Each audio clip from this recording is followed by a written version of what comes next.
ہر جگہ ایک ہی کام اپنے طریقے سے کیا جاتا ہے، لیکن سعودی عرب کے طریقے اور رواج دنیا سے ہٹ کر ہی ہیں۔ جو چیزیں اور رواج وہاں کے ہیں وہ دنیا میں کہیں اور دیکھنے کو نہیں ملتے۔ ان کے پیچھے چھپی وجوہات سن کر انسان دنگ رہ جاتا ہے۔ میں عربی کے گھر پر کام کرتا تھا۔ میری مالکن مجھے اشارے سے اپنے کمرے میں بلا رہی تھی۔ ایسا پہلی بار نہیں ہوا تھا۔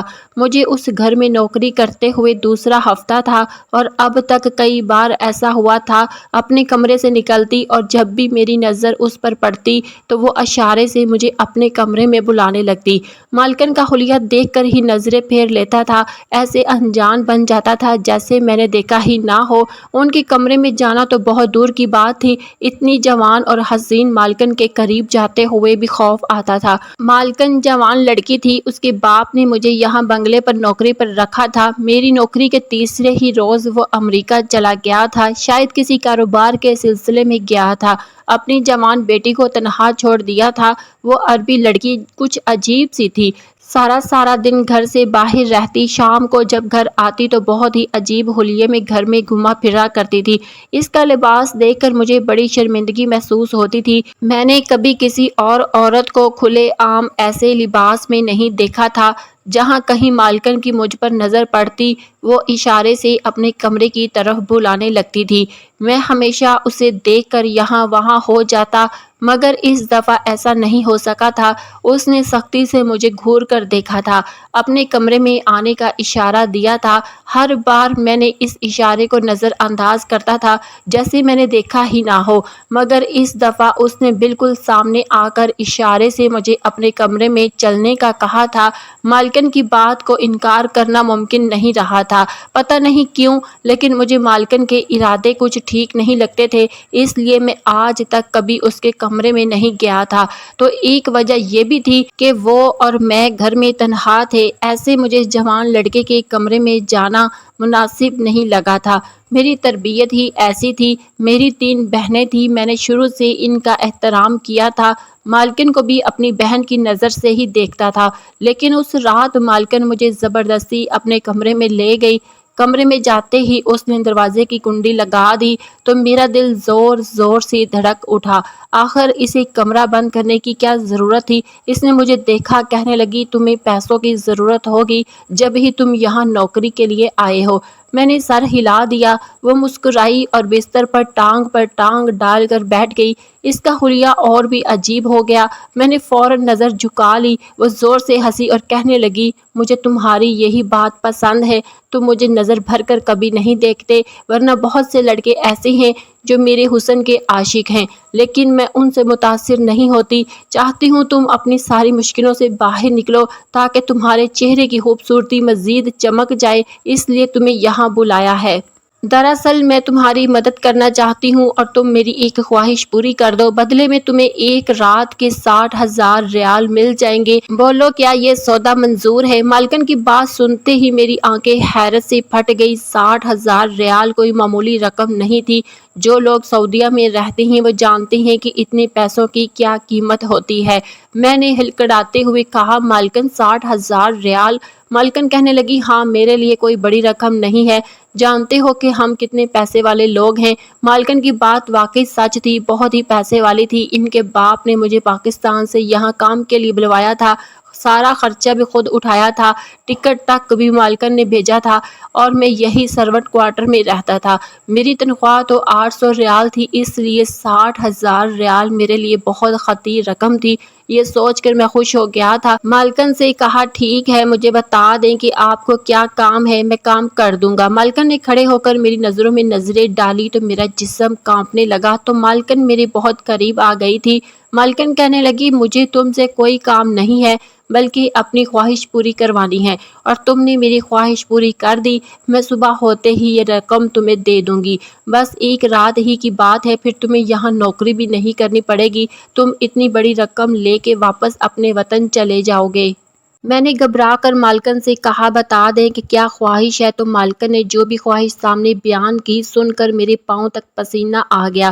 فوراً انکار کیا، کہا کہ ایسا غلط کام نہیں کر سکتا، مگر کہنے لگی سوچ لو، بس 12 گھنٹے کی ہی بات ہے، ابھی رات کے 8 بج رہے ہیں، صبح 8 بجے تک تمہیں میری خواہش ہی تو پوری کرنی ہے۔ ایسا کیا مشکل ہے؟ تم جوان مرد ہو، خوبصورت ہو، تمہارے لیے کوئی بڑی بات نہیں ہونی چاہیے۔ میں نے مالکن سے کہا بات صحیح اور غلط کی ہے، جو آپ چاہتی ہیں وہ غلط ہے اور گناہ ہے۔ مالکن نے میرے دونوں کندھوں کو مضبوطی سے اپنے ہاتھوں سے جکڑا اور ہنسنے لگی اور کہا کہ سوچ لو، 60,000 ریال، وہ بھی صرف ایک رات میں، میری خواہش بھی پوری ہو جائے گی۔ تمہارے اور میرے سوا اور اس گھر میں کوئی نہیں ہے، اسی لیے یہ بات کسی کو پتہ نہیں چلے گی۔ میں تو یہ بات سن کر سوچ میں پڑ گیا تھا۔ مالکن کی خواہش انتہائی خطرناک تھی اور مالک کو پتہ چل جاتا تو وہ مجھے سلاخوں کے پیچھے بھجوا دیتے۔ مالکن کو اپنے انجام کی فکر نہیں تھی، لیکن مجھے اپنا انجام سوچنا تھا۔ میں اکیلا نہیں تھا، میرے پیچھے میری ماں، میری 3 بہنیں اور بیمار باپ تھا جو میری کمائی کے آسرے میں تھے۔ میں یہاں سے پیسہ بھیجتا تو ہی گھر کا گزارا ہوتا۔ مجھے ڈر لگ رہا تھا کہ شارٹ کٹ کے چکر میں کہیں کسی بڑی مصیبت میں نہ پھنس جاؤں۔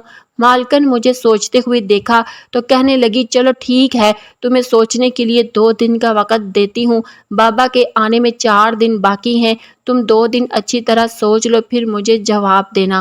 دن کے وقت دوسرے نوکر بھی ہوتے ہیں، ان کے سامنے میں کوئی بات نہیں کرنا چاہتی کیونکہ وہ بابا کے پرانے وفادار ملازم ہیں، ہر بات بابا کے آتے ہی بتا دیں گے۔ لوگ شام میں چلے جاتے ہیں، یہاں رات صرف تم ہی رکتے ہو، اس لیے میں اپنی یہ خواہش تمہارے ذریعے ہی پوری کر سکتی ہوں۔ یہ کہہ کر مالکن بڑی آہستگی سے اپنی انگلی سے میرے ہونٹوں کو چھوا تو میرے تن بدن میں آگ لگ گئی۔ میں گھبرا کے پیچھے ہٹا۔ میرے چہرے کی گھبراہٹ دیکھ کر مالکن کی ہنسی چھوٹ گئی اور میں تیزی سے ان کے کمرے سے نکل آیا۔ میں اپنے کمرے میں پہنچ گیا، بستر پر بیٹھ کر گہری سانس لینے لگا۔ اتنے بڑے بنگلے میں صرف میں اور مالکن تھے۔ مالکن کی نیت کا مجھے اچھی طرح پتہ چل گیا تھا۔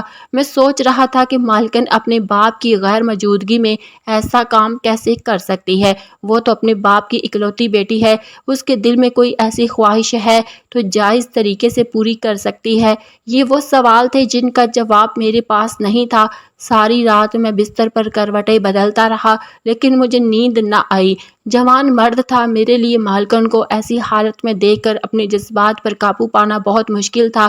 میں یہی سوچتا رہا کہ 60,000 ریال کے بدلے میں اگر میں مالکن کی بات مان لوں میرے حالات بدل سکتے ہیں۔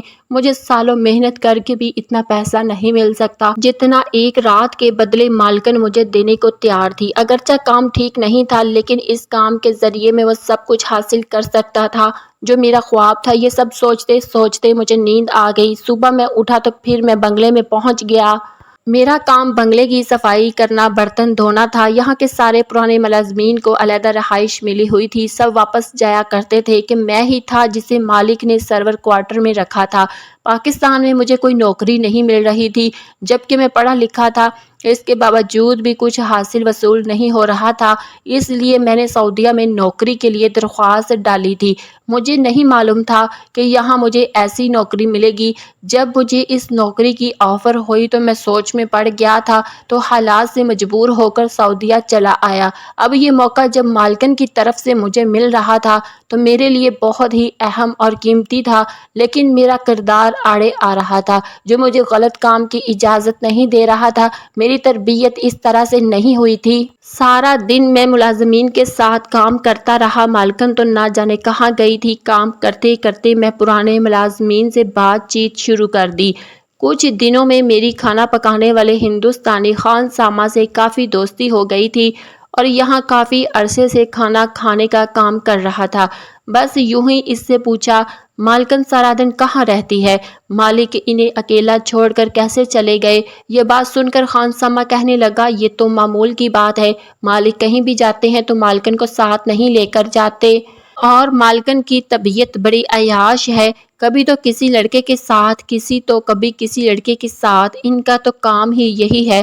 مالک خود اپنی بیٹی کے اس مزاج سے بہت تنگ آ چکے ہیں اور بیٹی کو سمجھانے کی نہ جانے کتنی کوشش بھی کر چکے ہیں، لیکن مالکن کی عیاش فطرت میں کوئی تبدیلی نہیں آتی۔ دراصل مالکن کو اپنی ماں کا سایہ نہیں ملا، شاید اسی لیے ان کی تربیت ٹھیک نہیں ہوئی اور بے راہ روی کا شکار ہو چکی ہے۔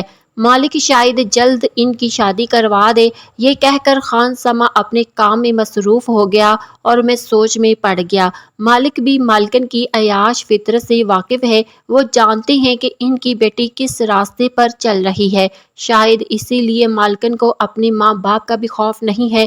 مجھے سوچ میں ڈوبا دیکھ کر خان سما کہنے لگا، مالکن سے دور ہی رہنا، ہم میں سے کوئی بھی مالکن سے زیادہ بات نہیں کرتا، اور تم بھی اپنی نوکری کی برقرار رکھنا چاہتے ہو تو مالک کی وفادار رہو، مالکن کی کسی بات پر کان نہ دھرنا، کبھی کبھی تو وہ نشہ کر کے گھر میں آتی ہے، اس لیے انہیں نظر انداز کر دیا کرو۔ تم سے پہلے بھی یہاں ایک نوکر آیا تھا، اسے اپنے مقصد کے لیے استعمال کرنا چاہتی تھی، پھر پکڑی گئی تھی، اس نوکر کو مالک نے کام سے نکال دیا اور مالکن پر سختی شروع کر دی۔ اب پچھلے کچھ دنوں سے پھر ان کی حرکتیں مشکور نظر آ رہی ہیں، یقیناً مالک گھر پر نہیں ہے، وہ پھر کسی موقع کی تلاش میں ہوگی اور دوبارہ اپنی ادھوری خواہش کو پورا کرنا چاہے گی۔ میں نے خان سما سے پوچھا، مالک مالکن کی شادی کیوں نہیں کر دیتے، اسی طرح ان کا مسئلہ حل ہو جائے گا۔ میری بات سن کر خان سما زور زور سے ہنس کر کہنے لگا، ایسی لڑکی سے کون شادی کرے گا، ابھی تم یہاں نئے ہو، تمہیں مالکن کے بارے میں معلوم ہی کیا ہے۔ پھر مجھے کہنے لگا، جاؤ جا کر جلدی سے اپنا کام ختم کرو، دیر ہو رہی ہے، مجھے کھانا بنانے دو۔ ہم دونوں اپنے اپنے کام میں مصروف ہو گئے۔ رات کے 8 بجے سارے نوکر اپنے گھروں کو چلے گئے، وہ اب صبح 8 بجے واپس آنے والی تھی، اور مالکن یہی 12 گھنٹے تو مجھے استعمال کرنا چاہتی تھی۔ ان سب کے جاتے مالکن کمرے سے باہر نکلی اور مجھے دیکھ کر کہنے لگی، تم نے کیا سوچا ہے؟ میں نے انکار میں سر ہلایا تو کہنے لگی، بس ایک دن اور ہے، کل رات تک مجھے سوچ کر جواب دے دینا، اس کے بعد بابا واپس آ جائیں گے۔ تم تو بڑے ہی بے وقوف ہو، 60,000 کمانے کا سنہرا موقع گوا رہے ہو، میں نے تم سے کوئی اتنا مشکل کام نہیں کہا، چھوٹی سی خواہش ہے۔ یہ کہہ کر وہ مسکرائی اور اپنے کمرے میں چلی گئی۔ آج بھی انہوں نے بہت ہی برا لباس پہن رکھا تھا۔ میں دل میں سوچنے لگا کہ نہ جانے یہ کیسی لڑکی ہے، شاید ماں کی کمی نے اسے ایسا بنایا ہے، باقی ماں کا ہونا بہت ضروری ہوتا ہے، باپ تو کمانے کے لیے گھر سے نکل جاتا ہے، تربیت ذمہ داری ماں پر ہی آتی ہے۔ میں تھکا ہرا کوارٹر میں آ کر بیٹھا، مجھے اماں کا خیال ستانے لگا، بااختیار مجھے یاد آ رہا تھا ماں نے میری تربیت کتنی اچھی کی تھی، ماں نے تو میری بہنوں کو بھی بہت ہی عزت دار بنایا تھا، تو کبھی نظر اٹھا کر غیر مردوں کی طرف نہیں دیکھتی تھی۔ اماں کی زیادہ یاد ستائی تو میں نے فون اٹھا کر اماں کو فون لگایا، بہت کم ہی میں اپنے گھر فون کرتا تھا، گھر والوں سے بات کرنے کے بعد یہاں رکنا مشکل ہو جاتا تھا، گھر کی بہت یاد ستاتی تھی۔ گھر کا فون میری بہن نے اٹھایا، اس کی کانپتی آواز سن کر گھبرا گیا۔ میں نے پوچھا کیا ہوا، ایک دم ہی زوردار کی طرح رونے لگی، اور جو خبر اس نے مجھے سنائی وہ سن کر میرے قدموں تلے زمین نکل گئی۔ میری اماں کو ہارٹ اٹیک ہوا تھا اور وہ ہسپتال میں داخل تھی، گھر والوں نے مجھ سے یہ بات چھپا کر رکھی تھی، لیکن میری آواز سن کر میری بہن اپنے جذبات پر قابو نہ رکھ سکی، اس نے مجھے یہ بات بتا دی، تو پھر میرے بیمار باپ نے میری بہن سے فون لیا اور مجھ سے کہنے لگے، تمہیں پریشان ہونے کی ضرورت نہیں ہے، ہم تیری ماں کی دیکھ بھال بڑی اچھی طرح کریں گے۔ لیکن میرے ذہن میں بس اماں کا سراپا گھوم رہا تھا۔ میں ابا سے کہا، پیسوں کا کیا بنا، سارا خرچہ دوائیاں وغیرہ کے پیسے کہاں سے آئے ہیں؟ بس ابا خاموش ہو گئے، جان گیا کہ میرے پیچھے گھر کے حالات مزید خراب ہو گئے ہیں۔ میں نے ابا سے کہا، تو پریشان نہ ہو، میں کل ہی آپ کو پیسے بھجوا دیتا ہوں۔ میری بات سن کر ابا کہنے لگے، بیٹا میں تمہیں پریشان نہیں کرنا چاہتا تھا کہ جب تک تیری تنخواہ نہیں ملتی گھر کا گزارا بہت مشکل ہے، ہم سب لوگ فاقوں پر ہیں، تیری ماں سرکاری ہسپتال میں داخل ہے اور ڈاکٹر بھی صحیح طرح سے ان کی دیکھ بھال بھی نہیں کر رہے، کسی نے مشورہ دیا ہے پرائیویٹ ہسپتال میں تیری ماں کا چیک اپ کروا لوں، لیکن یہاں تو روٹی کے لیے بھی پیسے نہیں ہیں۔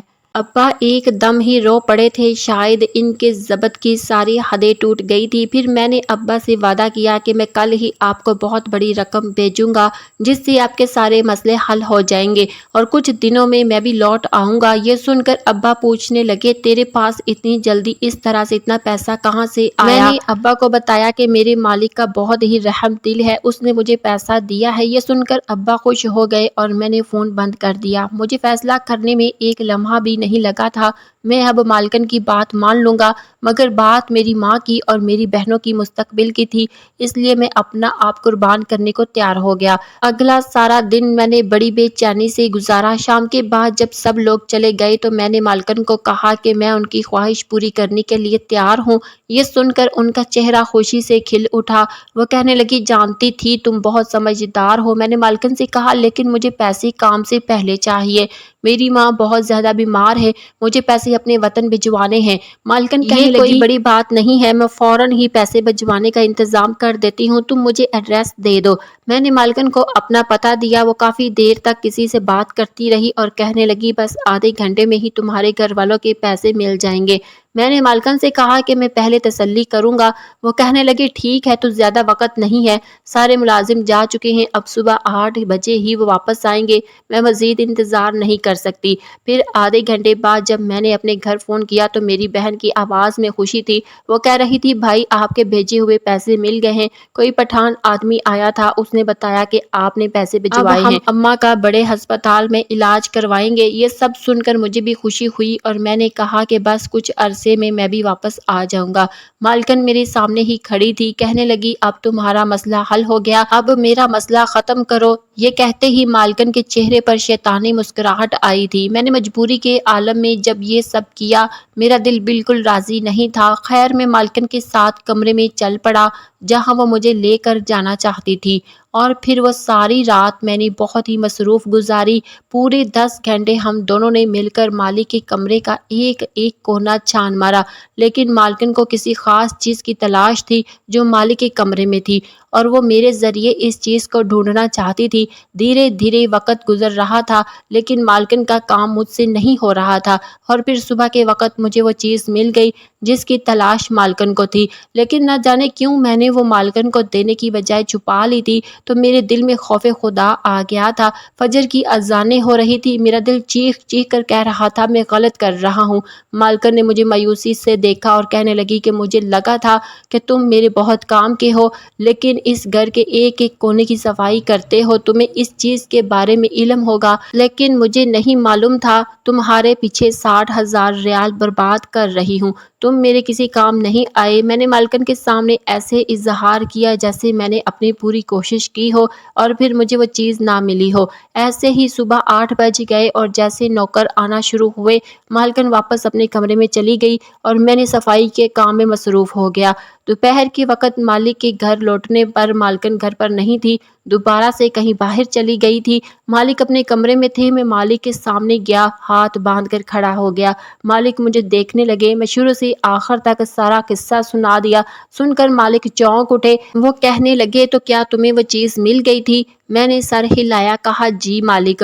وہ میں نے چابی نکال کر مالک کے سامنے رکھ دی۔ مالک نے ایک سرد آہ بھری اور کہنے لگے، میری اکلوتی بیٹی نہ جانے کن راستوں کی مسافر بن گئی ہے، میں نے اپنی طرف سے اس کی تربیت کرنے کی پوری کوشش کی ہے، شاید کاروبار کی وجہ سے میں اسے توجہ نہ دے سکا جو اس کی ماں دے سکتی تھی، یہی وجہ ہے کہ وہ اپنے برے دوستوں کا شکار ہو گئی ہے، اب وہ ہر طرح کا نشہ بھی کرتی ہے اور وہ اور بھی برے کاموں میں پڑ چکی ہے، اس لیے اسے ہر روز ہزاروں ریال چاہیے ہوتے ہیں، یہ سارا پیسہ اپنے عیاش دوستوں پر خرچ کرتی ہے۔ جب بھی میں نے اس پر ہر طرح کی پابندی لگا دی کہ یہاں تک کہ اس کا خرچہ بھی بند کر دیا تھا، اس نے یہ نیا طریقہ تلاش کر لیا، وہ تجوری کی چابی حاصل کر کے چوری چھپ کے روزانہ پیسے نکالنے خواب دیکھنے لگی تھی۔ پہلے بھی اور دوسرے نوکروں کے ساتھ مل کر کمرے کی اسی طرح تلاشی لے چکی ہے، اس وقت بھی اسے چابی نہیں ملی، دونوں پکڑے گئے تھے۔ پھر گھر میں CCTV کیمرے لگے ہوئے ہیں اور یہ بات میری بیٹی کو پتہ نہیں ہے، اور اب تم خود میرے سامنے کھڑے ہو کر اپنے گناہ کا اقرار نہ کرتے تو کچھ ہی دیر بعد میں ساری ریکارڈنگ چیک کرتا، میری غیر موجودگی میں تم دونوں نے کیا کیا کیا ہے، لیکن مجھے خوشی ہے کہ تم نے اس کے غلط کام میں ساتھ نہیں دیا۔ میں نے مالک کو 60,000 والی بات بھی بتا دی اور یہ بتایا کہ میرے حالات بہت خراب تھے، اسی لیے میں نے مجبور ہو کر یہ سب کیا۔